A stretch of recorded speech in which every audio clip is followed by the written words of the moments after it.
أعوذ بالله من الشيطان الرجيم بسم الله الرحمن الرحيم والعصر إن الإنسان لفي خسر إلا الذين آمنوا وعملوا الصالحات وتواصوا بالحق وتواصوا بالصبر صدق الله العظيم কি বলেন খুব বড় সূরা কোরআনে কারীমের সর্বকনিষ্ঠ ছোট্ট একটি সূরা বিপুল সংখ্যক মুফাসসিরিনে কেরাম এই সূরাটিকে মক্কি সূরা হিসেবে তারা গণ্য করেছেন। সূরাটির বৈশিষ্ট্য হচ্ছে কয়েকটি শব্দের মধ্যে আল্লাহ পাক এর অর্থ এবং ব্যাখ্যা এত বেশি, কয়েকটি শব্দের মধ্যে এই সূরাটি আল্লাহ নাযিল করেছেন, কিন্তু এর অর্থ আর ব্যাখ্যা এত বেশি যা দিয়ে একটা বিশাল গ্রন্থ রচনা হতে পারে।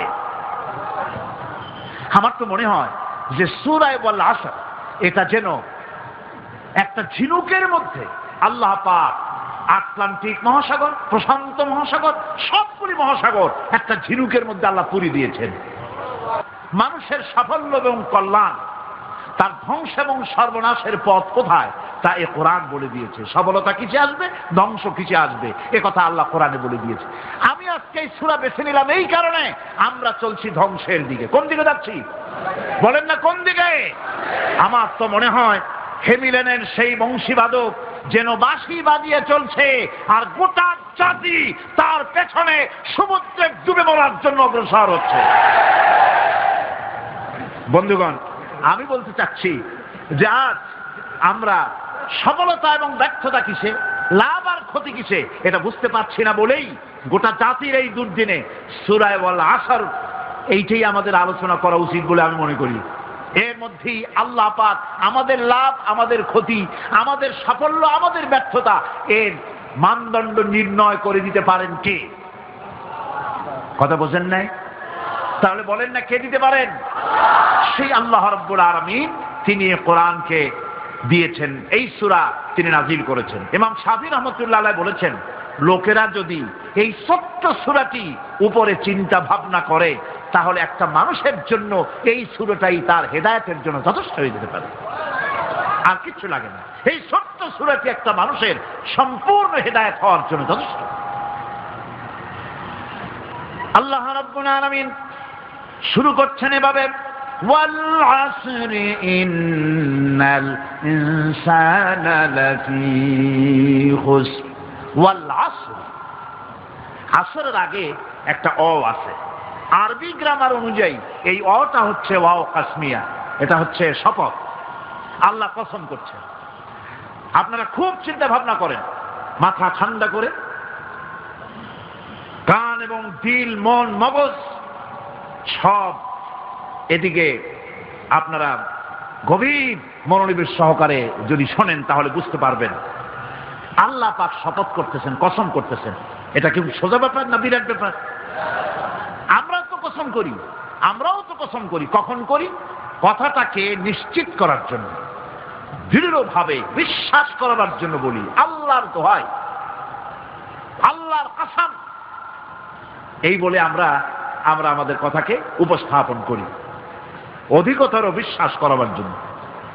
আল্লাহ পাক কসম করতেছেন, তবে আল্লাহর কসম আর আমাদের কসম এক না। আমরা কসম করি সবচাইতে যিনি বড়, মহানত্ব, বিরাটত্ব, শ্রেষ্ঠত্বের উপরে ভিত্তি করে আমরা কসম করি, যেহেতু আল্লাহর চাইতে মহান, বড়, শ্রেষ্ঠ আর কেউ নাই। এই জন্যে আল্লাহর চাইতে বড় কেউ নাই বলে আমাদের জীবনের শ্রেষ্ঠ স্লোগান, মুসলমানের জীবনে শ্রেষ্ঠ স্লোগান নারে তাকবীর। আসতে কইলেন কেন?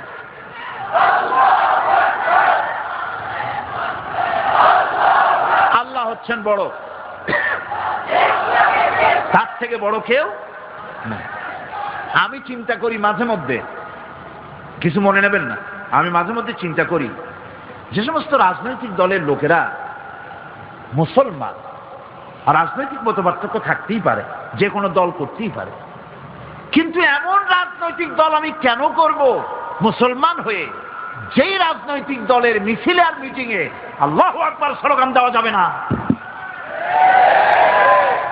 কারণ হচ্ছে আমি যখন দুনিয়া এসেছিলাম, আপনি যখন দুনিয়া এসেছিলেন, আপনার আমার কানে কি শোনানো হয়েছে কন্ত? আযান শোনানো হয়েছে। দুনিয়ায় এসে আমি প্রথম কি শুনেছি? আল্লাহু আকবার, এটাই শুনেছি। আযানের প্রথম শব্দ কি? নামাজের প্রথম শব্দ কি? ইকামতের প্রথম শব্দ কি? জানাজা, জীবনের শেষ নামাজ, এটার প্রথম শব্দ কি? এটা শেষ শব্দ কি? তাহলে সিগনিফিকেন্সটা কি? এর অর্থটা হচ্ছে আমার জন্ম থেকে মৃত্যু পর্যন্ত জীবনের সকল ক্ষেত্রে আমাকে বলতে হবে, স্বীকার করতে হবে, মানতে হবে, নিতান্ত গোলামের মতো মানতে হবে আল্লাহু আকবার।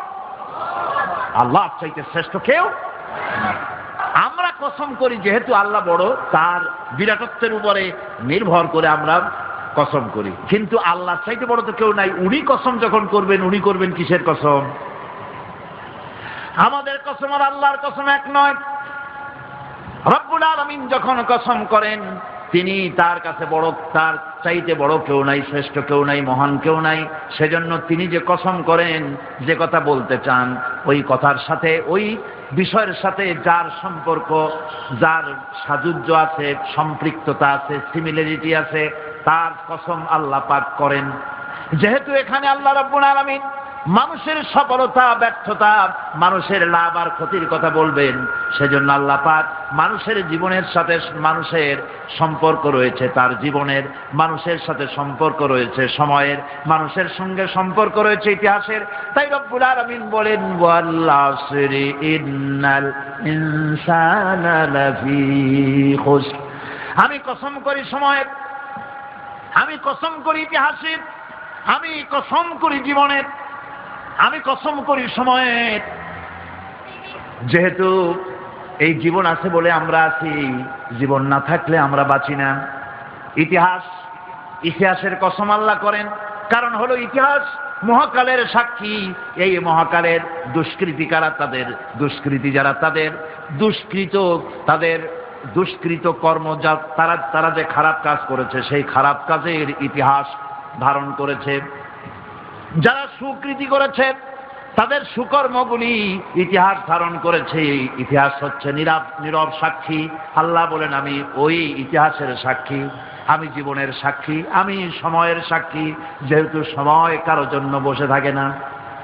সময়ের ব্যাপারে হযরত ইবনে কাইয়্যিম রাহমাতুল্লাহ আলাইহি তিনি বলেছেন, মা মাদা ফিদ দুনিয়া আহলামুন ওয়া মা বাকিয়া মিনহা আমানি। মা মাদা ফিদ দুনিয়া আহলামুন, আমি আমার জীবনের যে অংশ ফেলে এসেছি এটা আমার স্বপ্ন। ওয়া মা বাকিয়া মিনহা আমানি, আর যেটা আমার সামনে জীবন বাকি আছে ওটা হচ্ছে আমার আকাঙ্ক্ষা। ওয়াল ওয়াক্তু বাইনাহুমা দায়ুন, আর এর মাঝখান থেকে সময় চলে যাচ্ছে। সময় আমার জন্য বসে নেই, সময় চলে যাচ্ছে। এই পৃথিবীতে আসার পর আমাদের হায়াত তো বাড়ছে না, বরং হায়াত প্রতি মুহূর্তে কি হচ্ছে? লোকেরা বলে হায়াত বাড়ে, হায়াত তো বাড়ে না। হায়াত কি হয়? জন্মের পরের থেকে আমার জন্য রিজার্ভ আছে যতটুকু, 50 বছর বাঁচবো, 60 বছর বাঁচবো, যতটুকু হায়াত আমার জন্য নির্ধারিত করা আছে, নির্ধারণ করা আছে, প্রতিদিন একদিন একদিন করে কমে যেতেছে। এজন্য আমি বলি, আমার বাড়িতে যে ঘড়িটা আছে, এই ঘড়িটা বেলা 1টার সময় ঢং করে একটা আওয়াজ দেয়, শ্রোতাকে শুনিয়ে দেয়, বাড়িওয়ালা তোমার জীবনের মূল্যবান হায়াত থেকে 1 ঘন্টা কমায়া দিলাম। 2টার সময় 2টা ঘন্টা লাগায় শোনায় দিল, বান্দারে তোমার জীবনের মূল্যবান সময় থেকে 2টি ঘন্টা কমে গেল। এমনি করে দিন গেল, মাস গেল, বছর গেল, আমাদের হুঁশ হলো না। সময় চলে গেল তাস খেলে খেলে, সময় চলে গেল আমাদের খেলাধুলা করে, শয়তানি বদমাশি করে। সময় কতটুকু পেলাম? কিয়ামতের দিন, বিচারের দিনটা যেটা হবে, আল্লাহ রাব্বুল আলামিন বলেন বিচারের দিনটাই লম্বা হবে 50 আলফা সানা মিম্মা তাউদ্দুন। বিচারের দিনটা লম্বা হবে কত বছর? 50,000 বছর। কত বছর? দুনিয়ায় যেভাবে তুমি হিসাব করো, দুনিয়ার গণনা অনুযায়ী হাসরের বিচারের দিনটা হবে 50,000 বছরের মতো লম্বা। এক কিতাবে দেখেছি, তিনি লিখেছেন হিসাব করে কিয়ামতের ওই দিনটার হিসাবে 50,000 বছর একটা দিন লম্বা। ওই হিসাবে পৃথিবীতে যারা 60 বছর বাঁচলো, সেজন্য আখিরাতে 2 মিনিট দুনিয়ায় বাঁচলো। চিন্তা করেছো? মাত্র 2 মিনিট। 60 বছর যারা হায়াত পেল, 2 মিনিট বাঁচত। এই 2 মিনিটের জন্য কত হাঙ্গামা, কত মারধর, কত সন্ত্রাস, ক্ষমতার জন্য লড়াই, ঠ্যাং করেঙ্গে ত্যাং করেঙ্গে, লাঠি কে আন্দার মুগুর ভরেঙ্গে, শক্তির ঠেলায় অস্থির। আমার বন্ধুগণ, সময় চলে যাচ্ছে স্রোতের মতো করে, কারোর জন্য সময় অপেক্ষা করতেছে না। আমাদের মৃত্যু প্রতি মুহূর্তে কাছে চলে আসতেছে। এই জন্য শায়ের বলেছেন, আগাহ আপনি মৌত সে কোই বশর নেহি, আগাহ আপনি মৌত সে কোই বশর নেহি, সামা সো বরস কে হ্যাঁ পল কি খবর নেহি। মৃত্যু সম্পর্কে আমাদের কারো জানা নাই। যে কোনো মুহূর্তে মৃত্যু আমাদের কাছে এসে যেতে পারে। মৃত্যু সম্পর্কে কিছুই জানা নাই, অথচ প্রতি মুহূর্তে আমরা মৃত্যুর দিকে এগিয়ে চলছি। মাল সামান 100 বছর কি ধরে খাবো তাও জমা করে রেখেছি, কিন্তু এক মুহূর্তের খবর নাই। মাহফিলে এসেছি, বাড়ি যেতে পারবো নিশ্চয়তা নাই। আছে? বলেন আছে? আপনি বাড়িটাও ভালো, বসেছেন, দাঁড়াতে পারবেন, এই নিশ্চয়তা আছে? নাই। সুতরাং সুরাটের যে সময়ের উপরে কসম করে মূলত সময়ের অপরিসীম গুরুত্ব সম্পর্কে আল্লাহ পাক মানুষকে বুঝাই দিতেছেন। সময়ের দাম দাও। আমাদের সময় চলে যায় গান শুনতে শুনতে, আশ্চর্য মলম বিক্রি করা দেখতে দেখতে, তাস পাশা খেলতে খেলতে সময় চলে যায়, কেউ খেয়াল করে না। সময় বলতে অতীত কালও হতে পারে, আবার বর্তমানও হতে পারে। আর বর্তমান কাল কোনো কালই না। বর্তমান কাল কোনো কাল নয়। প্রতি মুহূর্তে ভবিষ্যৎ এসে বর্তমান হয়, আর প্রতি মুহূর্তে বর্তমান কি হয়? অতীত হয়ে যায়। বর্তমান কাল বলে কোনো কাল না। প্রতি মুহূর্তে অতীত হয়ে যাচ্ছে। এই যে আমি মাহফিলে বসছিলাম প্রথম এসে, ওইটা কি এখনো বর্তমান আছে? এই যে বর্তমান কথা বলছি, এটা অতীত হয়ে যাচ্ছে। সুতরাং বর্তমান কাল নাই। আল্লাহ পাক অল আসরের সময়ের কসম করে বলছেন। যদি আমরা চিন্তা ভাবনা করি তাহলে আমরা লক্ষ্য করব আমাদের আসল মূলধন সময়। আসল মূলধন কি? জীবনের আসল মূলধন কি? সময়। ইমাম রাজি রহমতুল্লাহ আলাইহি এই পর্যায়ে এক বুজুর্গের ব্যক্তির কথা তিনি আলোচনা করেছেন। তিনি বলেছেন যে একটা লোক, তিনি সূরা আল আসর এর ব্যাখ্যা তিনি বুঝতেছিলেন। ব্যাখ্যাটা এই মাথার মধ্যে ঘুরপাক খাচ্ছিল, এর ব্যাখ্যাটা। একবার তিনি বাজারে ঢুকলেন, তারপরে তিনি শুনতে পেলেন বাজারের এক প্রান্ত থেকে একজন চিল্লায় বলতেছে, সেই ব্যক্তির উপরে রহম করো যার পুঁজি গলে যায়, সেই ব্যক্তির উপরে রহম করো যার পুঁজি গলে যায়। উনি চিন্তা করলেন পুঁজি এবার গলে কেমন। উনি দৌড়ে গেলেন, যায় দেখেন যে বাচ্চা চিল্লাচ্ছে সে হচ্ছে বরফ বিক্রেতা। কি বিক্রেতা? বরফ। বরফ আয়। এখন এই বরফ বিক্রেতা সে চিল্লায় বলতেছে, সেই ব্যক্তির পরে রহম করো যার পুঁজি কি গলে যায়। সূর্যের তাপ বাড়তেছে আর বরফ গলে যাচ্ছে। সে বুঝাতে চাচ্ছে যে আমার এই বরফটা জমাট থাকা অবস্থায় তোমরা কেউ কেনো, যেহেতু আমার পুঁজি এর মধ্যে আমি ইনভেস্ট করেছি। এটা যদি পানি হয়ে যায় তো পানি তো কেউ কিনবে না, এটা তো যেখানে সেখানে পাওয়া যায়। বরফ পাওয়া যায় না বলেই তো আমি বরফ কিনে আনছি। তোমরা আমার প্রতি দয়া করো, তাড়াতাড়ি করে বরফটা কিনে নিয়ে যাও। ইমাম রাজি রহমতুল্লাহ আলাইহি বলেন, বুজুর্গ ব্যক্তি চিৎকার মেরে বললেন, আল্লাহু আকবার, আমি কিন্তু এই বরফ বিক্রেতার ঘোষণার মধ্য দিয়ে সূরা আল আসরের তাফসীর আমি বুঝে ফেলেছি। তার মানে হলো বরফ বিক্রেতা যেভাবে বলতেছে সেই ব্যক্তির উপরে রহম করো যার পুঁজি গলে যায়, আমারও তো একটা পুঁজি আছে, ওই পুঁজির নাম হায়াত। প্রতি মুহূর্তে আমার পুঁজি তো গলে যেতেছে, আমার পুঁজি তো গলে যায়, প্রতি মুহূর্তে কমে যেতেছে। আহারে, এই পুঁজি যে গলে গেল ধরে রাখতে পারলাম না, এই জন্য কিছুই তো করতে পারি নাই। সূরা আল আসরের ভিতরে মানুষের আয়ুষ্কাল দেওয়া হয়েছে বরফ গলে যাওয়ার মতো দ্রুত, সে আয়ু কমে যাচ্ছে। একে যদি নষ্ট করে ফেলা হয়, ভুল কাজে ব্যয় করা হয়, সেটাই হচ্ছে মানুষের মূল ক্ষতি। মানুষের মূল ক্ষতি। ব্যবসায় ক্ষতিগ্রস্ত হয়েছে, এটা মূল ক্ষতি নয়। স্বাস্থ্য হারাইছে, মূল ক্ষতি নয়। রাজনীতিতে ব্যর্থ হয়েছে, মূল ক্ষতি নয়। জীবনে মন্ত্রিত্ব হারাইছে, মূল ক্ষতি নয়। মূল ক্ষতি প্রতি মুহূর্তে সময় নষ্ট হচ্ছে, এটাই মূল ক্ষতি। ভাইরা, কিয়ামতের দিন জান্নাতীদের কোনো দুঃখ থাকবে না, সকলের দুঃখ থাকবে। জান্নাতীদের কোনো দুঃখ থাকবে নাকি? থাকবে, থাকবে। জান্নাতীদের মনের মধ্যে একটা দুঃখই থাকবে। ভালো করে শুনুন, জান্নাতীদের মনের মধ্যে একটা দুঃখই হবে। তারা মনে মনে চিন্তা করবেন, আফসোস করবেন, আহারে যদি দুনিয়ায় বসে অমুক সময় বাসে বসেছিলাম, আজে বাজে চিন্তা করেছি, বাড়ির ড্রয়িং রুমে একা একা বসে বসে আজে বাজে চিন্তা করেছি, অমুক অমুক সময় খেলাধুলায় কাটাইছি, এই সময়গুলিতে যদি সুবহানাল্লাহ, আলহামদুলিল্লাহ, লা ইলাহা ইল্লাল্লাহ, আল্লাহু আকবার, এই তাসবিহ যদি পড়তাম, জিকির আজকার করতাম, জান্নাতের ভিতরে আরো নিয়ামত লাভ করতে পারতাম। সময়টা তো কাজে লাগাইলাম না। মানুষের সবটা, মুমিনের সব কাজে সব। ওয়াকুলু লিন্নাসি হুসনা, মানুষের সঙ্গে ভালো ভালো কথা কও, মানুষের সঙ্গে হাসি মুখে কথা কও। একজনের সাথে হাসি মুখে কথা বললেন, আপনার একটা সৎকার দেওয়ার মতো সমান সব আমলনামায় লেখা হয়ে গেল। ভালো ভালো কাম করো। বন্ধুগণ, সময় দ্রুত গতিতে চলে যাচ্ছে, মানুষের জীবন ক্ষতিগ্রস্ত হচ্ছে। ক্ষতি থেকে বাঁচতে পারবে চারটা গুণ যার মধ্যে আছে, বাকি সব ক্ষতিগ্রস্ত হয়ে যাবে। আমার ভাইয়েরা, এই কথাগুলি বলে আল্লাহ পাক যেন এরকম একটা দৃষ্টান্ত দিলেন। আপনি যদি পরীক্ষার হলে গিয়া দেখেন, ছাত্ররা পরীক্ষা দিতেছে, পরীক্ষার জন্য নির্ধারিত সময় কতটুকুন? 3 ঘন্টা। 3 ঘন্টা, 3 ঘন্টা। আপনি গিয়ে দেখলেন কোন একজন পরীক্ষার্থী পরীক্ষা দিতে গিয়ে আর একদিকে তাকায় আছে, আকাশের তারা গুনতেছে, অথবা সে গল্প করতেছে, অথবা পরীক্ষা বাদ দিয়ে আজে বাজে কিছু লিখতেছে। আপনি যেমন তাকে, ওই ছেলেটাকে আনবো না, গাফেল ছেলেটাকে ঘড়ির দিকে তাকায় বলেন, এই ছেলে ওই ঘড়ির দিকে তাকাও, দেখো তোমার সময় কিন্তু চলে যেতেছে, মাত্র 1 ঘন্টা, আর তুমি সময় নষ্ট করতেছো।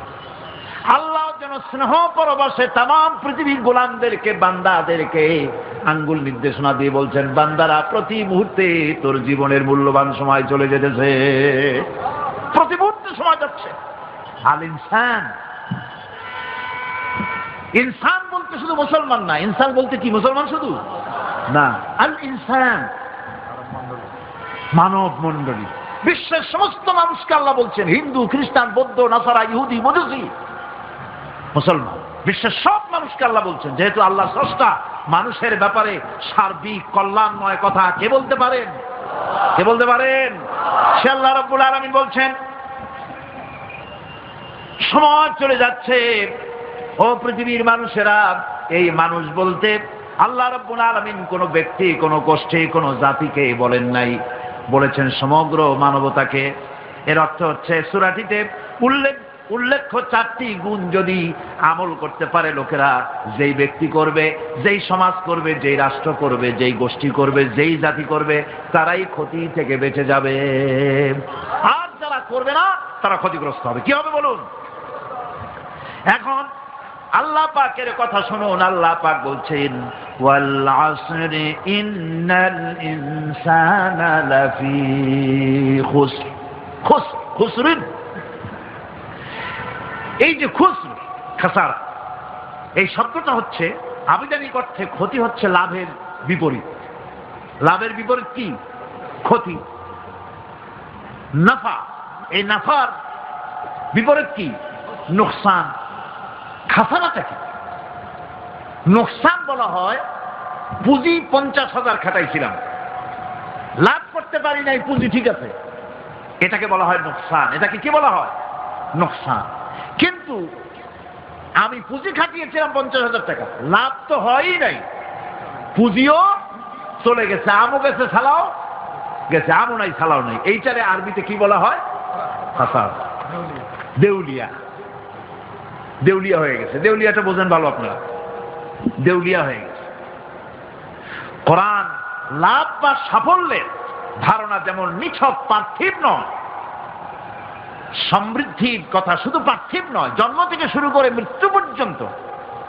কোরআনের লাভের কথা যখন বলা হয় তখন জন্ম থেকে মৃত্যু পর্যন্ত, আখিরাত পর্যন্ত, কিয়ামত পর্যন্ত। ক্ষতিটাও জন্ম থেকে শুরু করে মৃত্যু পর্যন্ত, কিয়ামত পর্যন্ত ক্ষতিটাও। এই ক্ষতি থেকে বাঁচাবার জন্য কোরআনে কারিমে বিভিন্ন জায়গায় এই খাসারা শব্দ ব্যবহার করা হয়েছে।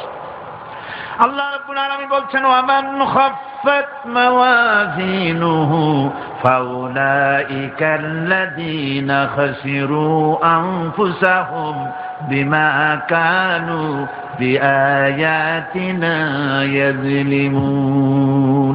যাদের পাল্লা ভারী হবে কিয়ামতে তারাই হবে সফলকাম, আর যাদের পাল্লা হালকা হবে, নেকির পাল্লা যাদের হালকা হবে তারা হবে ক্ষতিগ্রস্ত। তারা নিজেরাই ক্ষতি সাধনকারী হবে কিয়ামতের দিন। কাজে মানুষের জীবনের সমুদয় কার্যাবলীর ভালো অংশ যদি খারাপ অংশের উপরে বিজয়ী হয়, তারপরে খারাপ অংশ পাওনাদারদের দিয়ে টিয়া, এরপরে যদি নেকি কিছু বাকি থাকে তাহলে বোঝা গেল লোকটা কিয়ামতে নাজাত পাবে। আর যদি ভালো কাজের উপরে খারাপ কাজ বিজয়ী হয়ে যায় আর সমস্ত পাওনাদারদেরকে পাওনা মিটাইয়া তারপরেও পাপ বাকি থেকে যায়, এক চাইতে খাসারা পৃথিবীতে আকাশে জমিনে কিছু আর হবে না। এর থেকে বাঁচার জন্য আল্লাহ পাক এই খাসারা থেকে বাঁচার জন্যই মানুষকে এই কথা বলছে। এই কথাটি কোরআনে কারিমের অন্য একটি আয়াতে আরো সুন্দর করে বলা হয়েছে, যারা নাকি এই দুনিয়ার বুকে যারা নিজেদের পুঁজি খাটাইছে, জীবনের পুঁজি সুদ কামাইতে খাটালো, জীবনের পুঁজি খাটালো হারাম কামাইয়ের ভিতরে, অন্যায় কাজের ভিতরে, যারা জীবনের পুঁজিকে আল্লাহর দ্বীনের কাজে লাগাতে পারে নাই, তাদের সম্পর্কে বলা হচ্ছে খাসিরাদ দুনিয়া ওয়াল আখিরাতা যালিকা হুয়াল খুসরানুল মুবিন। খাসিরাদ দুনিয়া ওয়াল আখিরাত, দুনিয়াও ক্ষতিগ্রস্ত, আখিরাতেও ক্ষতিগ্রস্ত। এটা হচ্ছে তার জন্য সুস্পষ্ট ক্ষতি, এর থেকে বড় ক্ষতি আর কিছুই হতে পারে না। আল্লাহ পাক কোরআনে কারীমে অন্যত্র বলেছেন, ওয়ানুনাজ্জিলু মিনাল কুরআনি মা হুয়া শিফাউন ওয়া রাহমাতুন লিল মুমিনিন ওয়া লা ইয়াজিদু যালিমিনা ইল্লা খাসারা। আমি এই কোরআন অবতরণের পরিক্রমায় এমন সব বিষয় অবতীর্ণ করেছি যা মুমিনদের জন্য নিরাময় এবং তাদের জন্য রহমত, আর জালিমদের জন্য ক্ষতি ছাড়া আর কিছুই বৃদ্ধি পায় না।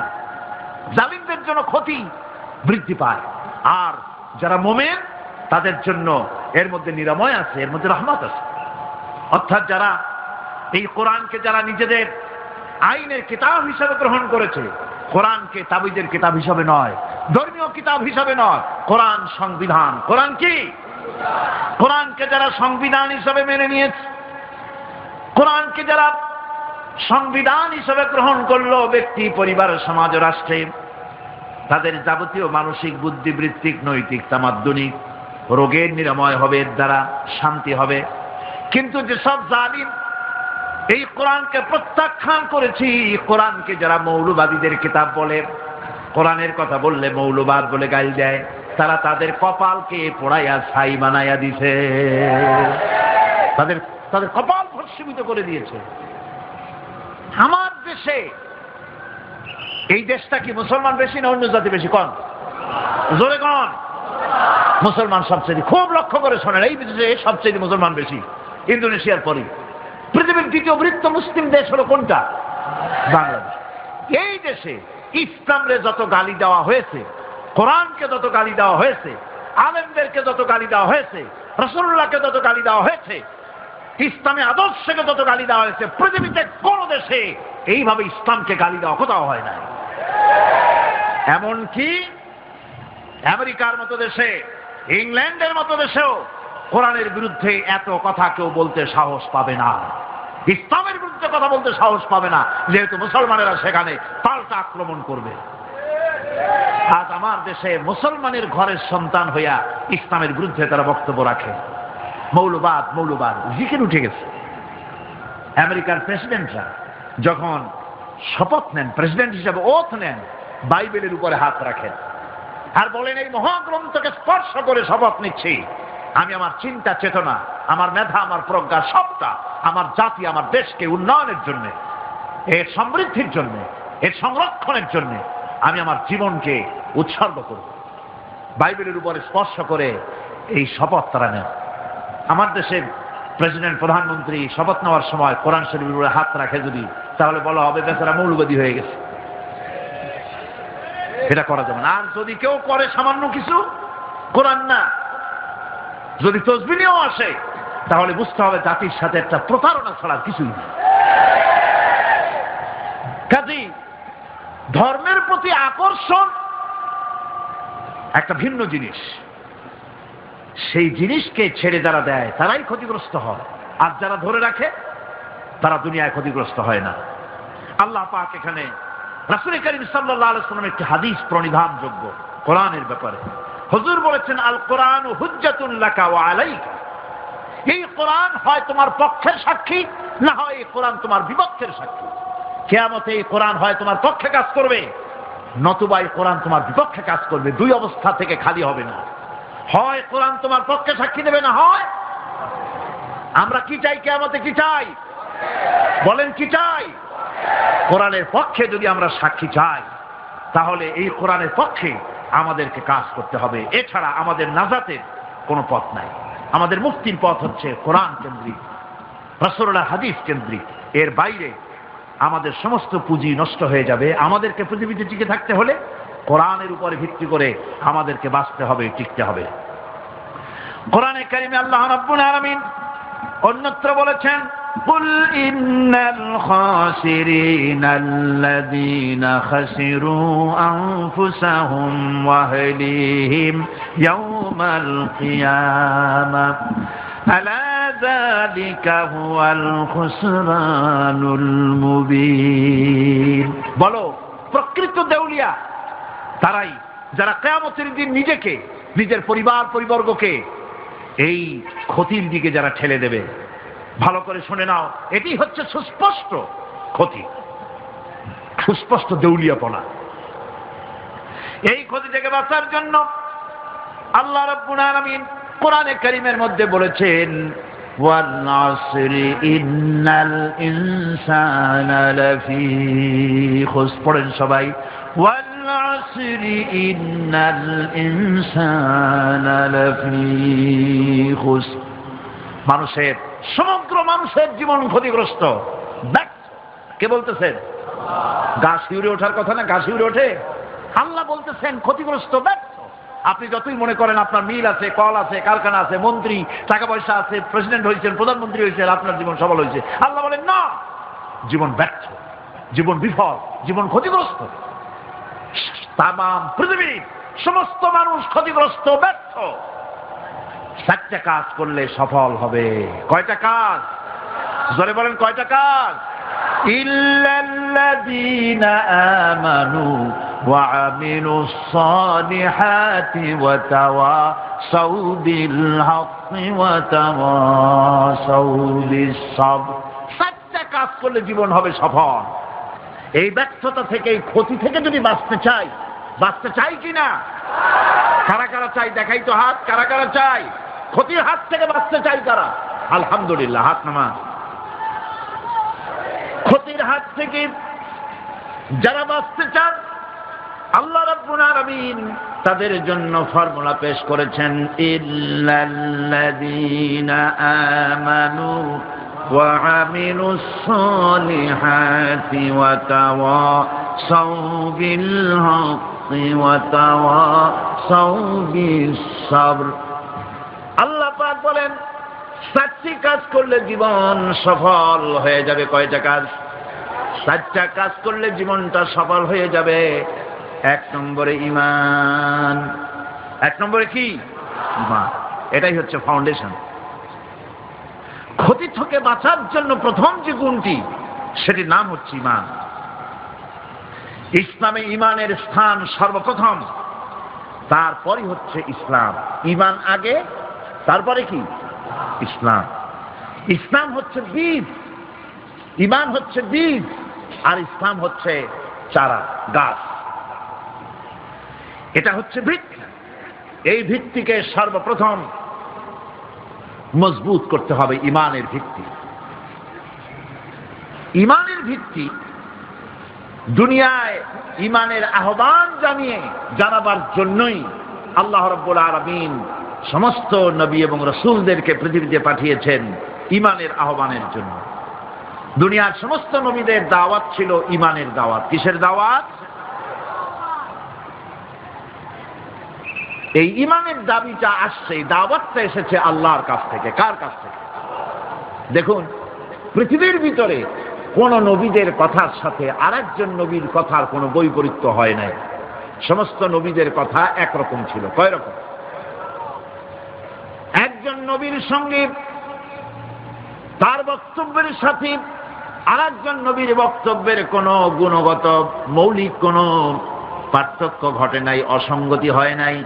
কারণ নবীরা আম্বিয়া আলাইহিমুস সালাম নিজেরা বানিয়ে কথা রচনা করে তারা মানুষের সামনে পেশ করে নাই।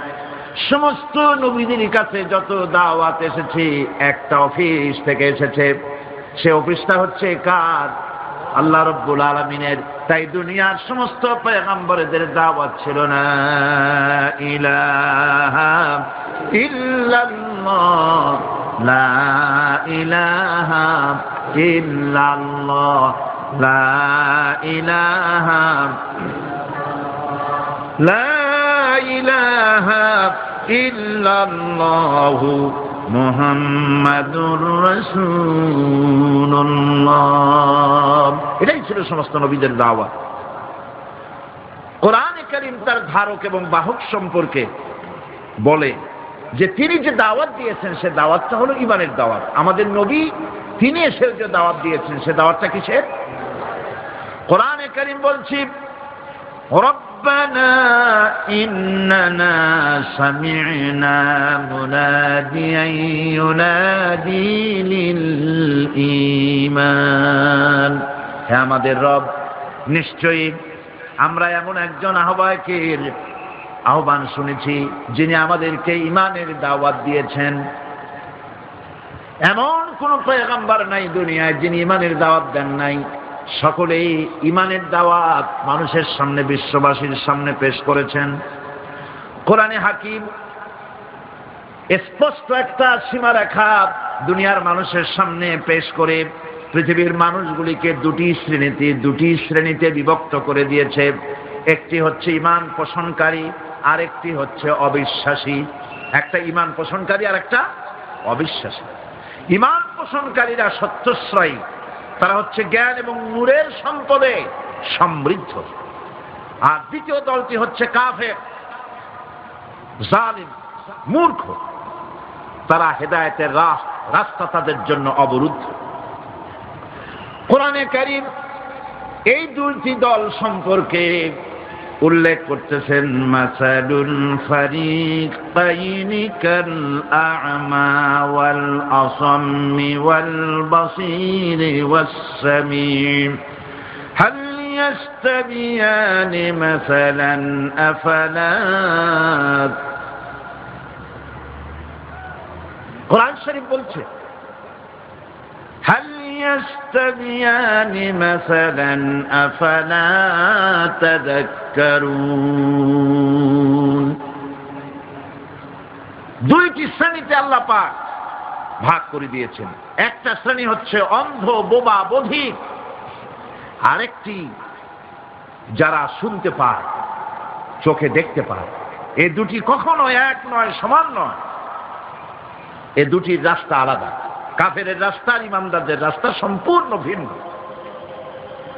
আল্লাহ রাব্বুল আলামিন ঈমান এবং কুফরের পার্থক্য বলে দেওয়ার জন্য গোটা মানব জাতির মধ্যে স্পষ্ট করে বলেছেন, লা ইকরাহা ফিদ-দীন ক্বাদ তাবায়্যানার রুশদু মিনাল গায়y।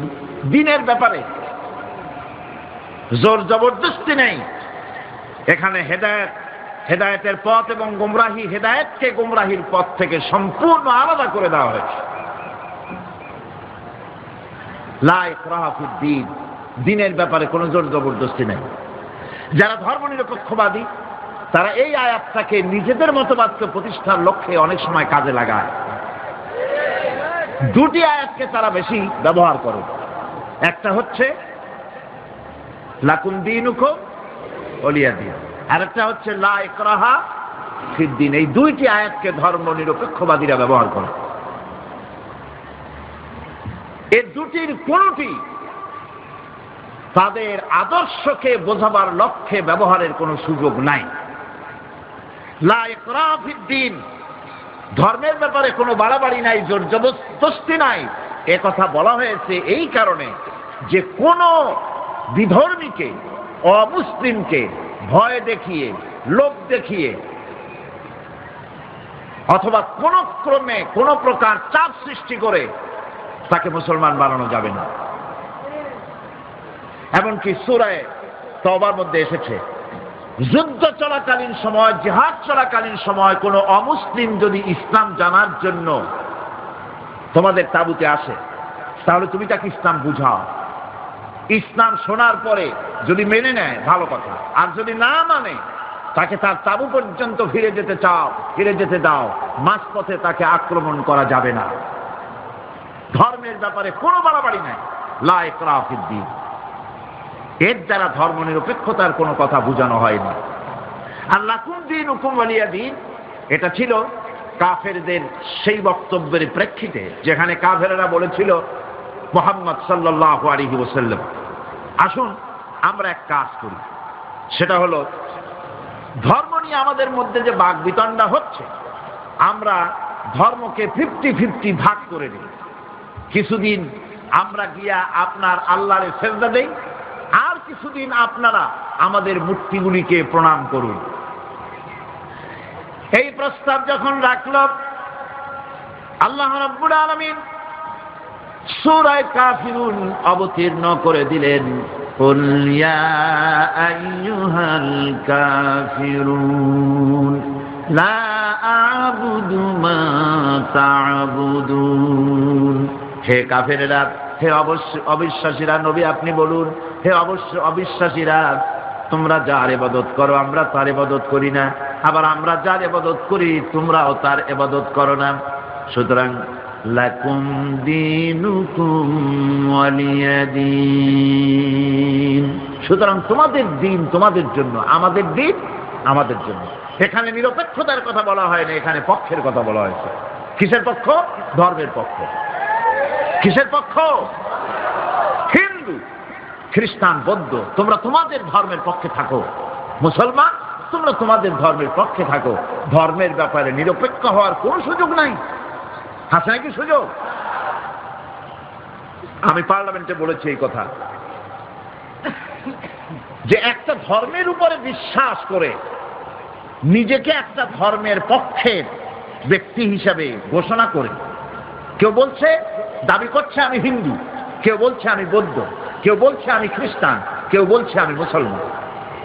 নিজেকে একটা ধর্মের বিশ্বাসী ঘোষণা করার পর আমি ধর্মনিরপেক্ষ, এই কথাটা মিথ্যা, বানোয়াট, জালিয়াতি, প্রতারণা, মুনাফিক।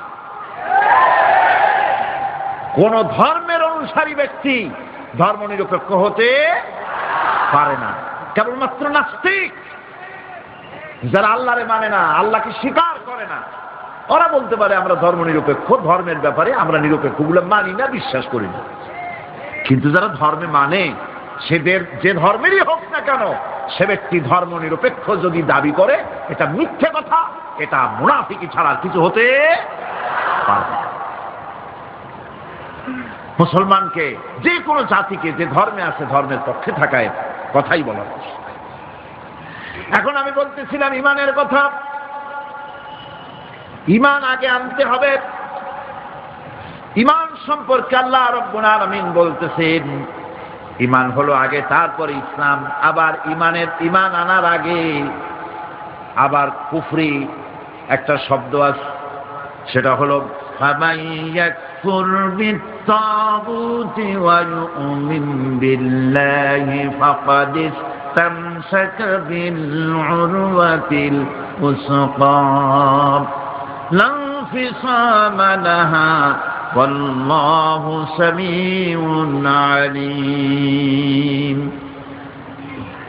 ফামান ইয়াকফুর বিত-তাগুত, যে ব্যক্তি তাগুতকে অস্বীকার করেছে, সর্বপ্রথম তাগুতকে অস্বীকার করতে হবে।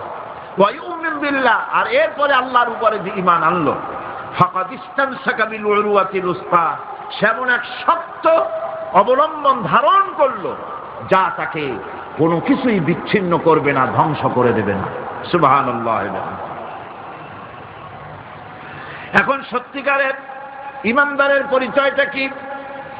কোরআনে কারীম সত্যিকারের ঈমানদারের পরিচয় এভাবে পেশ করতেছে, ইন্নামাল মুমিনুনা আল্লাযীনা আমানু বিল্লাহি ওয়া রাসূলিহি সুম্মা লাম ইয়ারতাবু وجاهدوا بأموالهم وأنفسهم في سبيل الله أولئك هم الصادقون। ঈমানের দাবিতে সত্যবাদী কারা?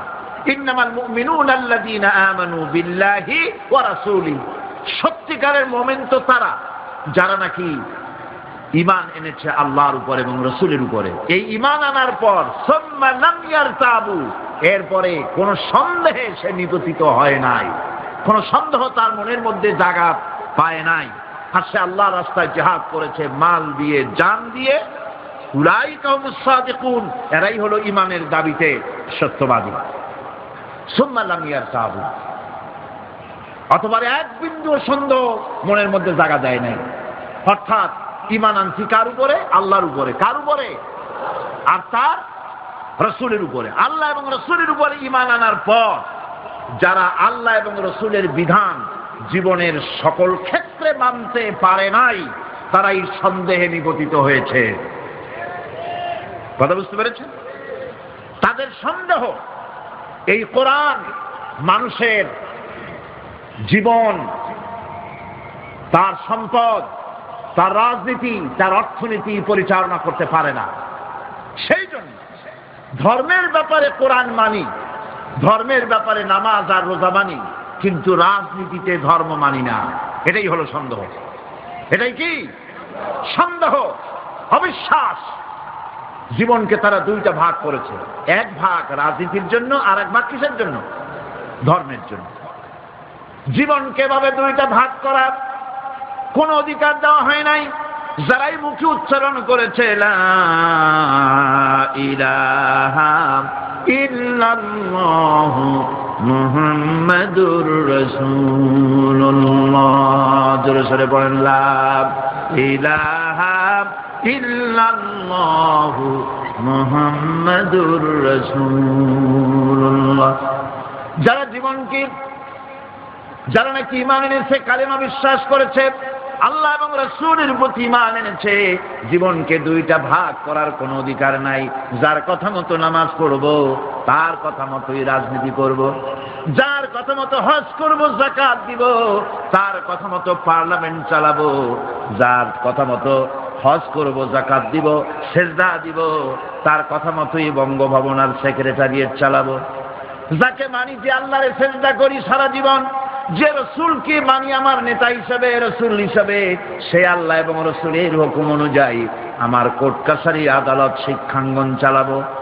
এটা যদি চালাই তবে আমি মুমিন, আর যদি না চালাই, সন্দেহে যদি নিপতিত হয়ে যায় যে কোরআন থাকবে মসজিদে, আমার পার্লামেন্টে কোরআন ঢুকতে পারবে না। কোরআন পার্লামেন্ট শুরু হওয়ার সময় একবার তেলাওয়াত হবে, কিন্তু তা আমল করা হবে না। অনুষ্ঠানগুলি শুরু হবে কোরআন দিয়ে, কিন্তু তা আমল করা হবে না। কোরআন তেলাওয়াত করে ব্যবসা প্রতিষ্ঠান উদ্বোধন করা হচ্ছে, কিন্তু সুদের টাকা দিয়ে ব্যবসা প্রতিষ্ঠান বানানো হলো। বিবাহ পড়ানো হচ্ছে কোরআনের আয়াত দিয়ে, কিন্তু যৌতুক গ্রহণ করা হারাম, সেই যৌতুক দিয়ে বিয়ে উদ্বোধন করা হলো। এমনি সকল ক্ষেত্রে নাফরমানি করে যে ঈমানের দাবি করলো, এই ঈমান ঈমান নয়, এর নাম মুনাফিকি। এখন এই কথাটা মনে রাখতে হবে যে ঈমান এমন এক বিষয় যা আবার মৌখিক দাবি করলেই হয় না। কেউ যদি পড়ে লা ইলাহা ইল্লাল্লাহ, মুসলমান কি হয়ে গেল? বলেন আপনি, ফতোয়া দেন হয়ে গেল? खिरद ने गर कह भी दिया ला इलाहा इल्लल्लाह तो क्या हासिल, दिलो निगाह मुसलमान नहीं तो कुछ भी नहीं।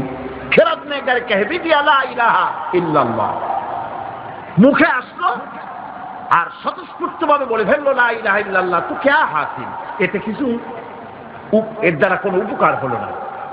দিল নিগাহ মুসলমান হি তো কুছ ভি নেহি, অর্থাৎ তার মন তার মস্তিষ্ক লা ইলাহাকে বিশ্বাস করলো না, আমল করলো না, এই কালেমা পড়ার কোনো দাম নাই।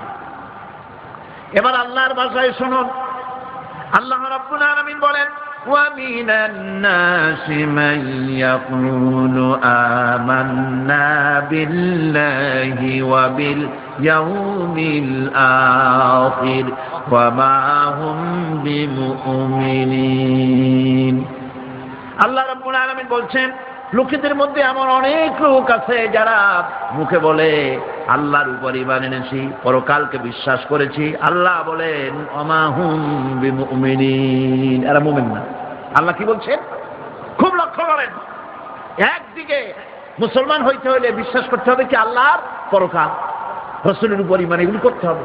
একটা লোক ঘোষণা করলো যে আমি আল্লাহ এবং পরকালকে বিশ্বাস করি, এরপরে আল্লাহ পাক বলছেন ওমা হুম বিমুমিনিন, এরা মুমিন না, কারণ এই কথাগুলি তার মুখের মনের কথা না। সে ব্যক্তি, এরকম ব্যক্তি এ মাহফিলও থাকতে পারে, যদি থাকে আল্লাহ রাব্বুল আলামিন তাকে হেদায়েত নসিব করে দিন, আমরা বলি আমিন। সে লোকটিকে আমি আলোচনা করলে আপনি নিজেই বুঝতে পারবেন, যা ভুল তার কাছে ধরা পড়বে।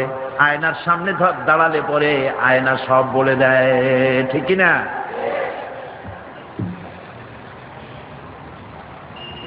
সেই ব্যক্তি, যে ব্যক্তি নাকি কালেমা পড়ে নামাজ পড়ে, আবার ব্যবসায়ী হলে ওজনে কম দেয়, খাদ্যে ভেজাল দেয়, মানুষের সঙ্গে প্রতারণা করে, টাকা নিয়ে ফেরত দেয় না, ওয়াদা খেলাপ করে, চুরি করে, ডাকাতি করে, জেনা করে, সুদভিত্তিক ব্যাংকের থেকে টাকা তুলে ব্যবসা করে, সুদের ব্যবসা করে, ঘুষ দেয়, জেনা করে, আর একদিকে নামাজ পড়ে, সময় হলে আবার হজ করে আসে।